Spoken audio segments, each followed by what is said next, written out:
Welcome into the In the Money podcast for Sunday, October 8th. Tom Leach and Jim Goodman, Keeneland's Director of Mutuals and Simulcasting, as we take a look at the two stakes races that will wrap up Fall Stars weekend, the Bourbon and the Juddmonte Spinster, as well as the late pick four that will start in the seventh race. Jim, let's go to the eighth race. It's the first of the two stakes, the Grade 3 Bourbon, 2-year-olds on the turf, horses that we could see back in the Breeders' Cup Juvenile Turf at Del Mar next month. I thought this was a really tough handicapping challenge. Who did you land on? Yeah, there's not a real standout in here, but I wound up going with a 13 Admiralty Pier coming out of the Woodbine Summer Stakes Grade 2. He had a terrible start in, kind of ducked in, and then got back in the middle of the pack and closed really well at a mile. So only got beat 3/4 of a length for a Grade 2 there. It stretches out to a mile and 16th. I love the progression from a 6.5 furlong to a mile and 16th in his third race.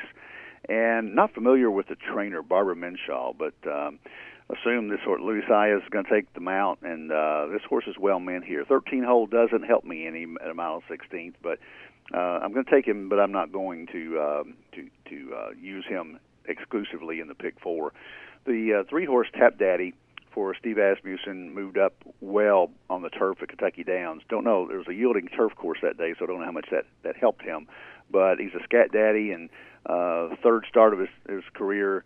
Giroux takes him back. He's the only one who's ever ridden him, so I think Tap Daddy's got a big shot in here. And then the 9-horse Captivating Moon for Chris Block. Valdivia takes the ride in the Arlington, Washington Futurity at Arlington Park at 7 furlongs on the Poly. Got beat by 3/4 of a length and had a tough trip. These 2-year-olds typically have tough trips, but the 77 Buyer kind of sticks out here as well. So my top three picks are 13, 3, 9.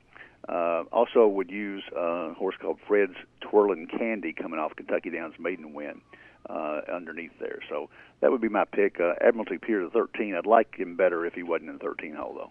I ended up going to Captivating Moon. I like that he debuted at a mile and won by open lengths. He won by 2 lengths. I talked to Chris Block for one of the trainer interviews that we do for Keeneland social media during the meet, and he was really high on this horse going out first time. So they have high hopes for it. I like, you mentioned Valdivia's riding. I like that he's keeping the mount. So I'm going to take Captivating Moon. I think Chris Block is pretty good when he picks his spots to come into Kentucky to ship in with horses. The others you mentioned, Admiralty Pier, Tap Daddy, I like both of those. I'm going to add 3 others that I'll use all of these in the pick 4 because I'm really going to spread here. John Tipman for Kenny McPeak. I think he's got a really good group of 2-year-olds this year. And this one's shown some promise. And then the 2 horses from Mark Cassie, who I think is going to have a strong meet, Mock Tree and Flame Away. The latter's a horse that I read somewhere in doing some research on this race that they've been trying to get this horse on the grass. He's by Scat Daddy, haven't been able to. And I think just on pedigree, I'm going to throw him in as well for a price. 9th race is the Grade 1 Juddmonte Spinster. And you saw what the 3-year-old Elate did last week up in New York in the Beldame, and I'm going to go for a 3-year-old here in Lockdown. I don't think this is a older group that, much like the race in New York where Elate wasn't facing any real strong Grade 1 types in the older division, and I think Lockdown's got the same kind of matchup here. She's got her best buyer in the last race, and Bill Mott's bringing her back on 2 weeks, which I think is a bit of an unusual move out of the cotillion at Parks, where she caught a really good field of 3-year-old fillies. So I'm going to go Lockdown here to take them wire to wire. I will say if it rains, if we get rain, you got to watch Bar of Gold, the 8. They've been trying to get a Grade 1 with her, and she loves the slop. So add her in. The horses that came out of the Locust Grove at Churchill, they're all about the same, I think. Tiger Moth, Blue Prize, Romantic Vision, and Modi Amor. So if you're playing exactas, say, within the race, it's hard to separate one from the other. Lockdown's my strong win pick in here in the Spinster. How about you? I like Lockdown. I think the 3-year-old, I think she's got a good spot here, and she's been racing against Elate and Abel Tasman and it as well. So she's been obviously one of the top 3-year-olds. I went another direction here, and the thing that swung me to Romantic Vision, another horse coming out of the Locust Grove, is the fact that she's 2 for 3 at Keeneland. And she came here last year off the Locust Grove, caught a muddy track up there that she did not like at all. So she's the opposite of Bar of Gold. But so she comes off a muddy track there, and then comes back and wins here at Optional Claimer, kind of the same schedule. So they're following the same pattern with her, and she won the Locust Grove this time after throwing a clunker at Saratoga. So she was 10-1 there. The fact that she likes Keeneland, she's a 5-year-old, so she's got more experience. I'm going to go with her, but I can certainly make a case for your horse Lockdown, as well as Bar of Gold, and she is, if it rains, she's going to be 3-5. You got a 109 buyer in the slop. Hopefully, it is going to rain on Sunday. If it's a washout, Bar of Gold may be a single here.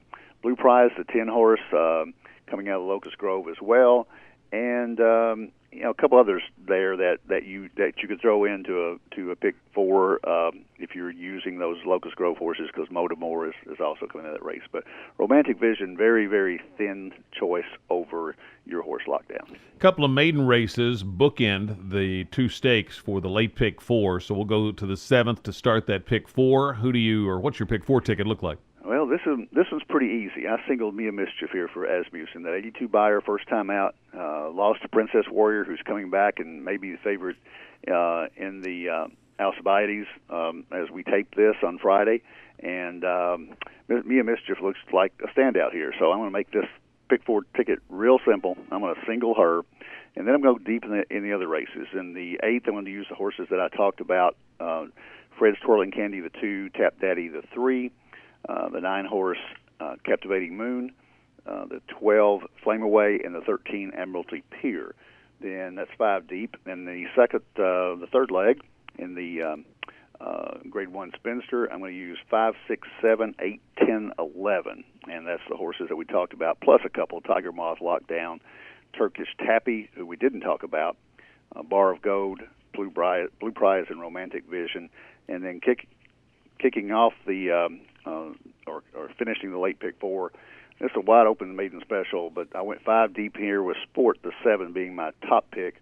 I also used the 4 Reprove, the 6 Iconic, the 8 Charose, and the 11 Yondering. So that's 4, 6, 7, 8, 11. So single to 5 with 2, 3, 9, 12, 13, with 5, 6, 7, 8, 10, 11, with 4, 6, 7, 8, 11 for $75. I think Mia Mischief is definitely the one to beat in that first leg. I'm going to add 2 others just in the hopes of trying to get a little better price. Fonda Romana, who I thought had a solid dirt debut, got some money, and gets Joe Bravo, who picks his spots well. And then On the Clock, which I think is a firster for the Ramseys. So I'm going to add those 2 to Mia Mischief. I'm going to use the horses, the 6 that I mentioned in the Bourbon. Captivating Moon's the win pick, but the other 5 that I mentioned. In the Spinster, I'm going to single Lockdown, and then I'm using 5 in the last leg, and it's 4 of the ones you mentioned. The only difference is I've got Market Toff, the 5, instead of the 11. Otherwise, I'm on the same ones you're on. Iconic was the one I liked for the win pick, but so 4, 5, 6, 7, 8. It's a straight for me in the last leg. So 3 by 6 by 1 by 5. It's a $90 ticket for $1, so 50 cents will make it $45. If you want to double it, you could add Bar of Gold if we get a lot of rain to the Spinster. That's what we're looking at for the Grade 1 Juddmonte Spinster and the Grade 3 Bourbon, the headliners on the Sunday card for the late pick 4 at Keeneland. That's the In the Money podcast for KeenelandSelect.com.